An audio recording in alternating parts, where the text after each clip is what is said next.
राष्ट्रपति Vladimir Putin अब से कुछ ही देर में भारत की धरती पर होंगे, लेकिन उससे पहले रूस की तरफ से भारत को लेकर जो बात कही गई है वो अपने आप में भारत को एक बड़ी चिंता में डालने वाली भी है।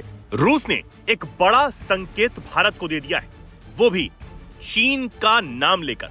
जी हां, रूस की तरफ से कहा गया है कि चीन हमारा खास रणनीतिक साझेदार है। चीन के साथ बहुत ही उच्च स्तर का सहयोग भी हमारा है, जैसे कि भारत के साथ है। हम चीन के साथ सीमाओं से परे सहयोग बढ़ाने के लिए तैयार हैं, लेकिन भारत के साथ भी हमारा वही रुख है। भारत जिस हद तक आगे जाएगा, हम भी उस हद तक जाने के लिए तैयार हैं। क्रेमलिन के प्रवक्ता दिमित्री पेस्कोव ने यह भी कहा कि रूस जानता है कि अमेरिका की तरफ से भारत पर रूसी तेल न खरीदने को लेकर दबाव बनाया जा रहा है, लेकिन वो भारत और अमेरिका के रिश्तों में दखल नहीं देगा। लेकिन इसकी वजह से हमें अपने संबंधों को आगे बढ़ाने में सावधानी बरतनी होगी। हमारे संबंध किसी तीसरे देश के प्रभाव से मुक्त होने चाहिए। हमें अपने संबंधों को सुरक्षित रखना होगा। हमें अपने उस व्यापार को सुरक्षित रखना होगा जो दोनों देशों के हक में है। अब इस बड़ी बात से रूस ने एक बड़ा संकेत भारत को दिया है। वेलिना चकारोवा, जो जियोपॉलिटिकल स्ट्रेटेजिस्ट हैं, वो अपने एक्स प्लेटफॉर्म पर लिखती हैं कि रूस ने भारत के साथ नो लिमिट स्ट्रेटेजिक पार्टनरशिप का संकेत दिया है। रूस ने कहा कि चीन के साथ हमारे सहयोग की कोई लिमिट नहीं है, लेकिन भारत के साथ हमारा यही स्टैंड है। रूस उतना ही आगे जाने को तैयार है जितना भारत तैयार है। यह एक शानदार कदम है। मॉस्को खुले तौर पर भारत को बराबर स्ट्रेटेजिक स्टेटस देकर चीन पर अपनी निर्भरता को बैलेंस करने की कोशिश कर रहा है। यह दिखाता है कि रूस सैंक्शंस के तहत पैंतरेबाजी करने की गुंजाइश ढूंढ रहा है। उभरते नए कोल्ड वॉर में भारत की सेंट्रल भूमिका है और ड्रैगन बियर की नई दिल्ली को स्ट्रेटेजिक रूप से करीब रखने की कोशिश है, भले ही यूएस भारत के रिश्ते गहरे हों। अगर भारत इस ऑफर का एक हिस्सा भी मान लेता है तो एशिया की जियोपॉलिटिकल ज्योमेट्री, जैसे Ukraine war diplomacy, BRICS plus, energy flow और इंडो पैसिफिक बैलेंस फिर से बदल जाएंगे।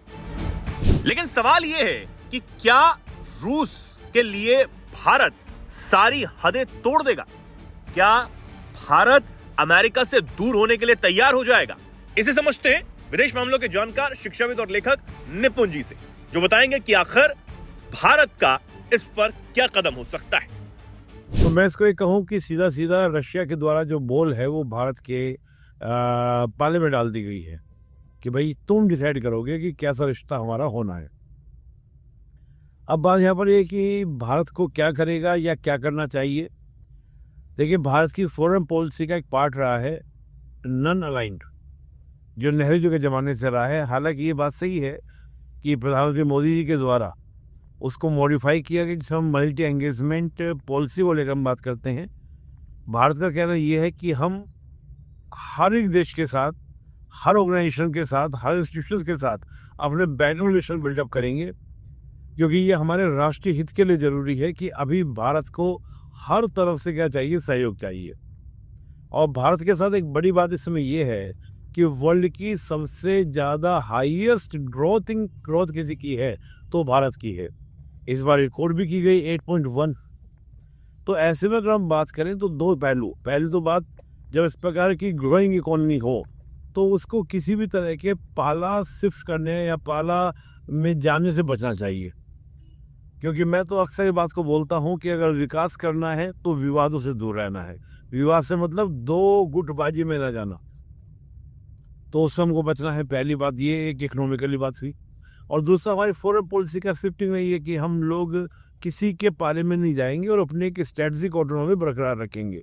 तो ये बात हमारे जयशंकर जी, हमारे जो विदेश मंत्री हैं, उन्होंने भी कई बार इस बात को कहा है कि भारत अपनी रणनीतिक स्वायत्ता को नहीं छोड़ेगा।